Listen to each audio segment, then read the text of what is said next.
Now, the American administration has repeatedly called India the funder or the financier of Russia's war machinery in Ukraine for its energy imports from Moscow. While India has diplomatically responded and has shown the world the double standards of the United States and Europe for their trade ties, their continued trade ties with Russia, even during this war, the pressure has intensified. Now, Indian exports are feeling the effect of the US administration's 50% tariffs, and India's goods export to the US fell significantly to $5.5 billion last month from the $8.8 billion in the month of May.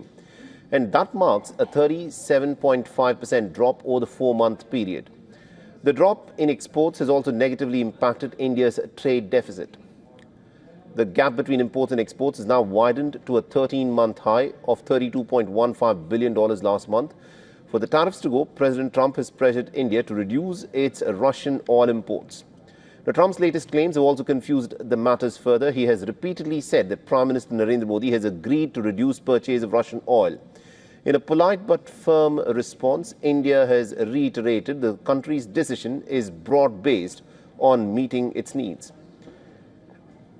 And if the KPLER data is anything to go by, then India is unlikely to rapidly drop Russian oil despite Trump's remarks. The data shows no visible signs of a reduction, with October imports tracking at around 1.8 million barrels of oil per day.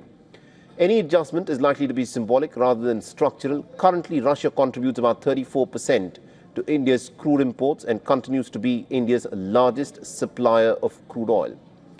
Now, India has saved roughly about $5 billion a year, or about 3 to 4% of its crude import bill, by buying the discounted Russian oil.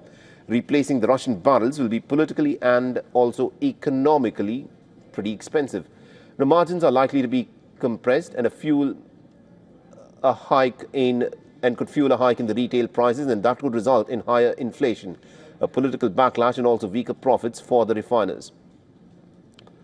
The higher cost crude could also worsen the domestic operating budgets and will put pressure on the refiner credit lines.